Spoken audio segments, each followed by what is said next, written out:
Tiatsika fa ny fahasoavan'Andriamanitra miaraka amintsika. Tisika fa ny fahasoavan'Andriamanitra miaraka amintsika noho izy roatsika sandrivaky sy asantsika miaraka aminy. Ny fianakaviana no taniketsa ipoiran'ny vocation. Déploie ton cœur et viens nous sauver. Délivre-nous de nous, délivre-nous de tout. Fa sisika tokoa fa ny fahasoavan'Andriamanitra miaraka amintsika. Sisika fa ny fahasoavan'Andriamanitra miaraka amintsika noho izy roatsika sandrivaky sy asantsika miaraka aminy. Fa olo raika atokotran'isika ao aminy, fianakaviana iray ao aminy, sy misy hevitrevitra ny olo no mampizara indraindray fa Andriamanitra i Jesoa lay mpiandrony tsara ran'olotra ny aina olo raika ary ao amin'ny fiangonana ao amin'ny eglizy dia sambatra atsika mahasapa an'izay.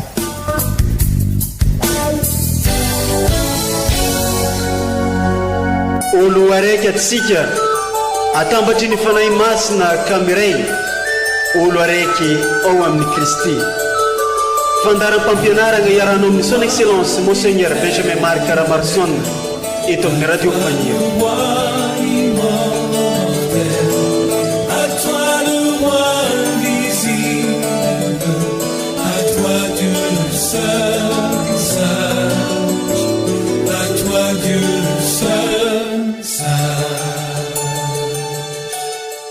Indro tamy agnavotry ny firenendrehetra ny tompo rivoaka ny Siona, ampanakoako ny feony be voninahitra izy ary ho diboka faliagna ny fonareo.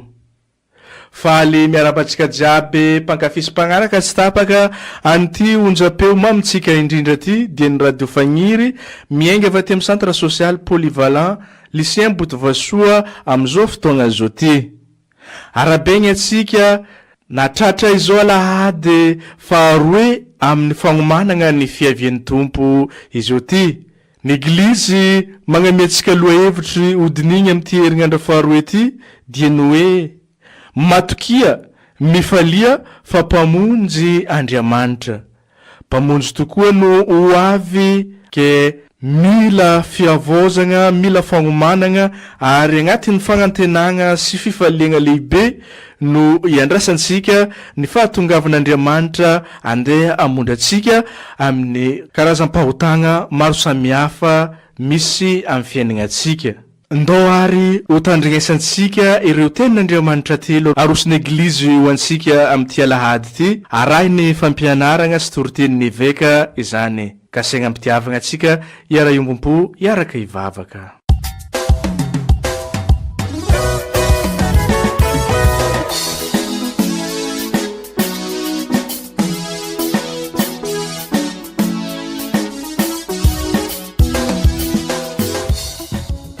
Boky ny baroka mpaminany. Averao ny akanjo fisaonana amampahorianao ry Jerosalema.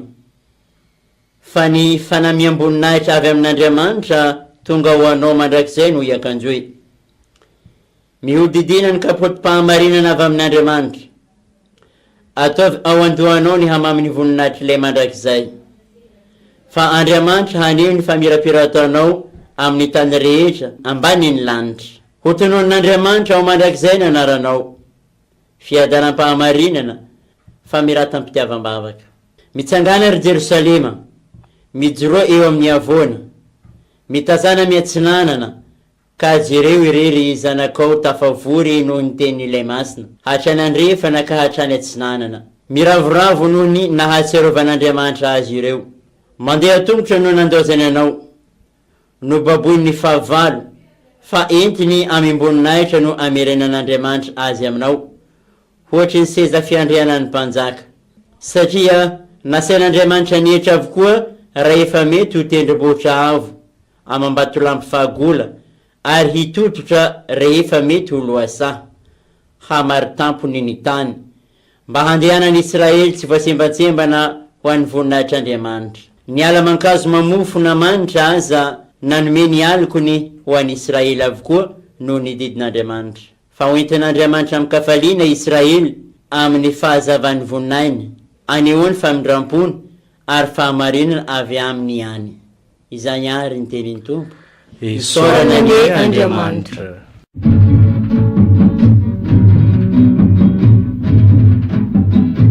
Sambateza mitumani Maalanala yelu Sambateza mitumani Maalanala yelu Ranapudini babuna kasiani situpu Mubatatani uluna lasanu Bizaye Tula kini okizaneri tamiza Tini atuni rasikaru teu ambabana Nakuriti jareza natonira piranena Pambala ini retina taunitu wazireu Enilalina watina taunitu amina Kadefari tuku arabuna mua ranyana Apudire tumpuni namana Ulababu Neturanu mayeri mamakie Vijireni Mapinu senda tumanisi ranu masu Ulitinda wanatini lafarina aurina Ramandu sunu senda kabelute tutumani Rapa mapimi bokanande mani pinivua Berina kusabia dire benukira Pamilanzani bukatala samudi anyatalu Eni sorani nindani raini tu ndambaudi Sinizana nitungani taida lananaye Sora natura kizani jua nifana Asambara ni urisi makayeri ni malayalu Samba teze mitumani Maalanala yelu Samba teze mitumani Maalanala yelu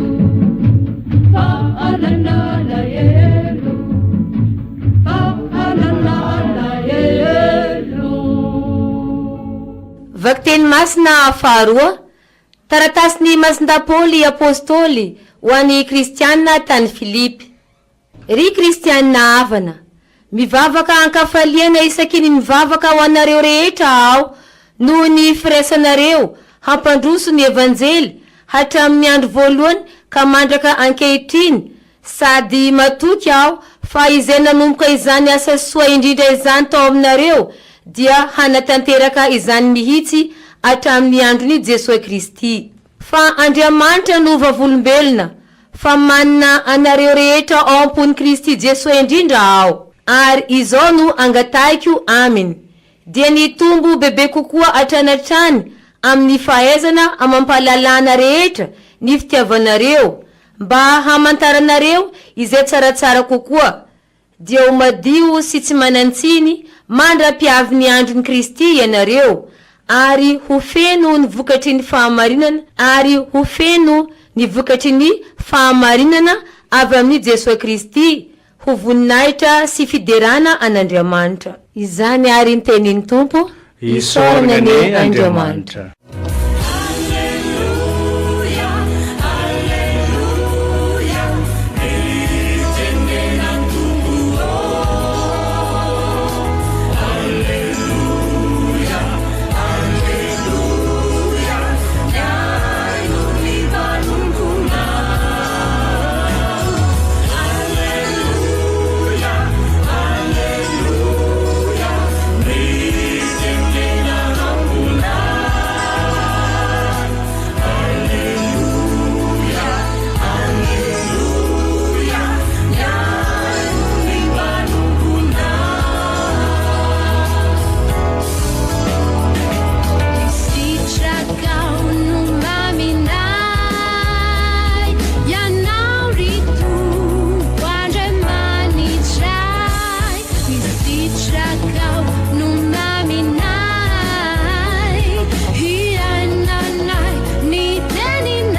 Evanjely masina nosoratan'ny Masindalioka ao amin'ny toko 7.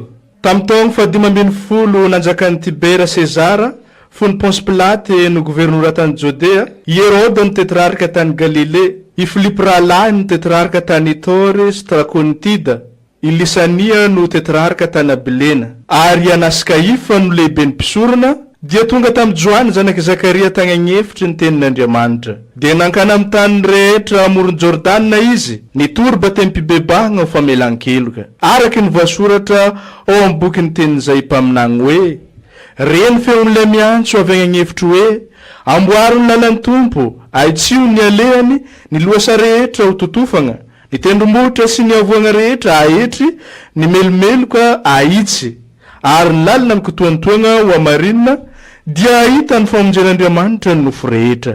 Izany ary ny tenin'ny tompo. Derany eo anao ry Kristy.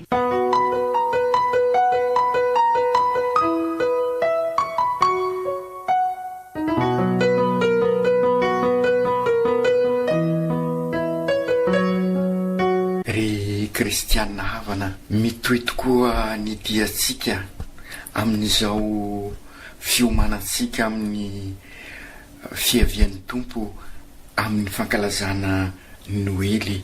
Alahady faharoa ny avant tokoa ty andro an'io ty, ary efa asehoan'Andriamanitra amintsika sahady amin'ny alalan'ny ireo vakiteny fa fotoana ny fanantenana, fotoana ankahirezan'Andriamanitra sika na de eo aza izay zavatra mety manahirana, ary de misy tokoa, ary dia ankahirezan'Andriamanitra sika hiatrika an'ireny. Ary izay no antitra teriny ny vakiteny voalohany ao amin'ny bokin'ny baroka mpaminany fa Andriamanitra aneo ny famirapiratany amin'ny tany rehetra ambanin'ny lanitra. Izay tokoa no antenaitsika, izay tokoa no itokisantsika amin'izao fiomanantsika amin'ny Noely izao, ka hietresika ireo zava-mitranga rehetra eo amin'ny fiainantsika, amin'ny fiainan'ny Eglizy, amin'ny fiainan'ny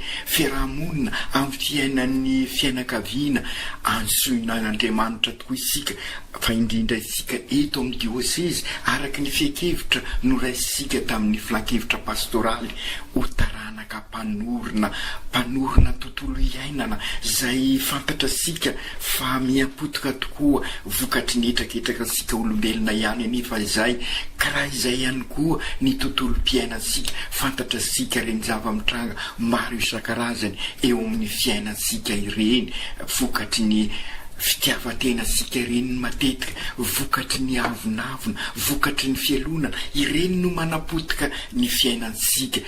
Ary fantatra sika ihany koa ny zava-mitranga eo amin'ny tontolo mpinonosika, ka anjakazakan'ny rasy aza matetika, anjakazakan'ny demony, ka sy mila fibebahana tokoa. Ary de izay no ansoavo amin'izao fiomanantsika amin'ny avan'izao, mianso asika anavao ny fiainansika Andriamanitra, mianso asika Andriamanitra mba ho taranaka mpanorona tokoa isika, ho taranaka mpanorona Eglizy olona velona sika, ary ho mpanorona Eglizy tranon'Andriamanitra. Raha tanteraka eo anivosika tokoa ny afatry ny tenin'Andriamanitra androany, ho indrindra ho isika teo ny mpaminany baroka milaza amintsika fa ho avy Andriamanitra aneo ny famirapiratany eo anivosika. Ary de zay ny Noely ho eo anivosika tokoa izay Andriamanitra izay, raha eno isika ny afatry mason-dahapoly amin'ny taratasy ny Filipianina, miezaka tokoa isika mba ho madio sy manatsiny mandra-piavian'ny andron'ny Kristy, hoy mason-dahapoly ao amin'ny taratasy ho an'ny Filipianina. Okary hivavaka ankafaliana tokoa isika, ho fotoana fivavahana tokoa izao, ho fotoana anatonantsika an'Andriamanitra, ka andresasika any Jesoa eo anivosika, ka mila fiomanana izay. Ka izay indrindra no ambaran'ny evanjely ny Masindalioka toko fahatelo andininy voalohany ka hatramin'ny fahaenina ahita ny famonjen'Andriamanitra tokoa ny nofo rehetra raha vonona mandray azy. Ny sary osoitana koa aloha alohan'ny fanazavana sy fanentanana rehetrarehetra amin'izao fiomanantsika amin'ny Noely amin'ny alalan'izao avant izao dia fataro ary tiako fosiny manipoka ho an'ireo izay fisalasalana amin'ny ara-tantara fa enosika sara tamin'ny evanjely teo fa tamin'ny vanim-potoana ny Tiberan'ny Sezara fon'ny Ponce Pilate ny gouverneur tany Judea, i Herode tetrarka no tetrarka tany Galilea, i Philippe Rahalany ny tetrarka tany Torea sy Traconitida, i Lisania ny tetrarka tany Abilena ary Anasy Kaifa no lehibe ny mpisorona. Anambarana fa tena voafaritra ara-tantara tokoa ny fiavian'ny tompo. Mipesaka manko no milaza fa angano ny fahatongavan'i Jesoa ka izay indrindra na dia sy mpanoratra ara-tantara aza ireo evanjely satria sy izay ny tanjona fa anambara ny vaovao mahafaly dia tiany masonda Luka osoritana mazava ara-tantara izay fiavian'i Jesoa izay ka sara no manambara azy eto ka izay fiavian'i Jesoa izay araky ny lazaisika izay nambarany baroka mpaminany ary nilazainy masonda Paoly teo dia ho fanantenana ho fankahirizana asika fa diovana ho famonjena ho asika zay ho tanteraka tokoa izay araky ny lazaisika koa tamin'ny alahady lasa teo ny fiaviana telo, ny fiaviana ara-tantara 2 taona lasa ary ny fiaviana izay ankalazaisika amin'izao amin'ny alalan'ny sakramenta ary amin'ny alalan'ny tenin'Andriamanitra izay entan'ny fanahy masina isika sy hoe anniversaire na hoe fahaserovana fotsiny fa noho ny asan'ny fanahy masina manentana antsika dia eto anivosika tokoa izay famonjena izay. Ary ny fiaviana fahatelo izay fiavian'i Jesoa manetriketrika ho avy izay homanitsika koa dia n'izao ka sy hoe ampatahotra asika fa araky ny volaza asika fotoana fiomanantsika tokoa izao ny fotoana fibebahana. Indikany hoe fibebahana dia io lazainy masonday Johanny Batista ao amin'ny evanjely io amboariny lalan'ny tompo ary dia izay zany no ataosika amin'izao fiaviana zao manamboatra ny lalan'ny tompo. Nilaza miara-mahita isika fa maro ny lalana potika eo anivon'ny fiainantsika, potika ny lalana fifandraisana amin'ny zavaboary, potika ny lalana fifandraisantsika eo amin'ny fiarahamoninatsika ary dia hitasika amin'ny lalana andavanandro azy zany, hitasika amin'ny lalana Ambilobe Voemara, hitasika amin'ny lalana Ambilobe Diego, fantatra sika zany hoe lalana mila amboarina izany ary dia io ny tandindony fiainantsika amboary ny lalan'ny tompo zany hoe mila fibebahana, mila fiovampenitra mahery vaika ny fiainantsika mba ho taranaka mpanorona lalana iroso any amin'izay fiainam-baovao ao amin'ny tompo izay ka anorenasika tontolo iainana izay afahasika hivelatra tokoa, tontolo mpiainana izay azakany rariny sy ny hisiny ary ny tena fihavanana marina, tontolo mpinoana izay iderasika sy anomezasika voninahitra n'Andriamanitra ary zany ny omanisika amin'izao Noely izao. Mila fibebahana sy famelan-keloka tokoa izao androsika izao raha maniry an'izany fiadanana izany sika, raha mila an'izany fandriam-pahalemana izany, mila ny famindrapon'Andriamanitra sika, mila ny fifamelan-keloka ka amboary ary ny lalan'ny tompo amin'ny fomba hoana aitsio ny alehan'ny tompo zany hoe fampanjakana ny marina izay ny mahisy izay mampanjaka ny marina eo amin'ny fiainantsika ary izay ny lalan'ny tompo izay matoa isika mivarilavo eo amin'ny fiainantsika dia satria sy mahisy ny fiainantsika sy mampanjaka ny marina isika. Ny loasa rehetra ho totofana izany hoe ireny fialonana eo amintsika ireny ka manapotika ny fiainantsika, ho totofasika fifankatiavana, hitotofasika fandraisana andraikitra, ho totofasika amin'ny alalan'ny fanaovan-tsoa. Torak'izany ihany koa ny loasa rehetra ny tendrombohitra sy ny avoana rehetra ahitry, izany hoe ireny avonavona zay mahatonga asika mifanilika ao amin'ny fiainansika, eo amin'ny fiainansika andavanandro. Ireny avonavona zay mahatonga asika mieboebo, zay mieritreritra fa mahavita tena sika ka mifanilikilika, ka izay indrindra amin'izao fiomanantsika amin'ny fiavian'ny tompo, ka iansony mason-dazoany isika amboatra ny lalana, dia aoka ireny avonavona ireny ofenosika fanetretena, ofenosika fahasorana, fa izay no mampirindra sy mampilamina ny fiainansika. Ka ireny tendrombohitry ny avonavona sy ny avona ny avavona reny dia hosolosika le maky ny fanetretena sy ny fahasorana, ny melomeloka aisy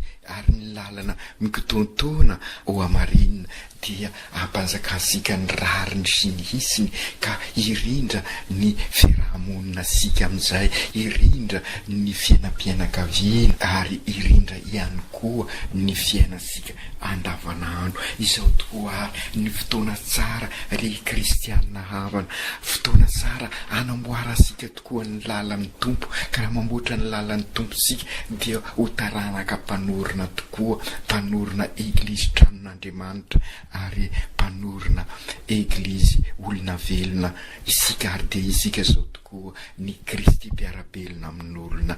Ry Jesoa tompo, tsy miafina aminao ireny vato misaka eo amin'ny fiainanay, ka mahatonga anao sy eo anivonay, fantatrao ireny lalana fiaino miolakolaka eo amin'ny fiainanay, ka matetika ny lainga sy ny fitapitaka ary ny risoriso no manjaka eo aminay, ka hovao ary ny fonay mba ho fo mandray anao eo amin'ny fiainanay, ka amin'izay iezaka izahay ampihitry reny tendrombohitry ny avonavona ireny, ka mba ny fanetretena sy ny fifanompoana ary ny fikatsana ny soiombonana no anjaka eo aminay amin'ny fiainanay andavanandro.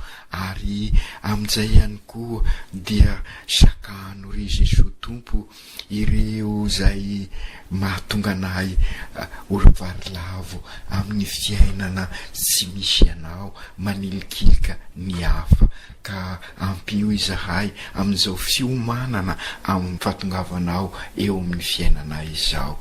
Ao ho tanteraka izany amin'ny anaran'ny Ray sy ny Zanaka sy ny Fanahy Masina. Amen.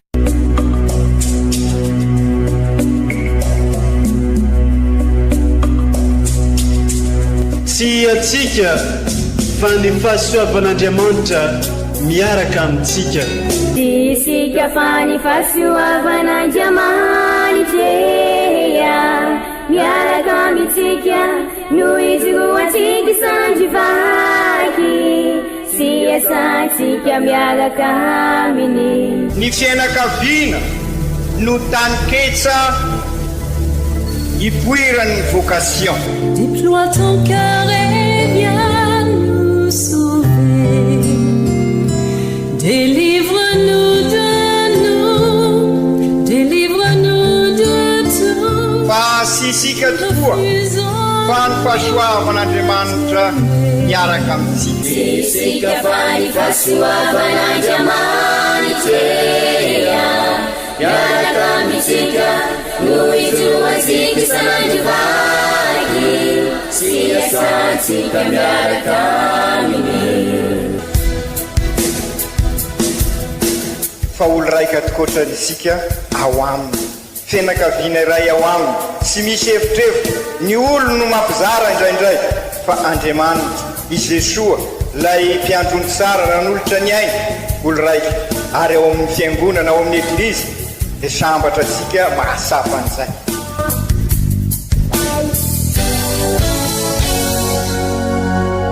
Olo araiky atsika atambatry ny fanahy masina kamiray, olo araiky ao amin'ny Kristy. Fandaram-pampianarana iaranao amin'ny son excellence Monseigneur Benjamin Marc Caramarson eto amin'ny radio Fania.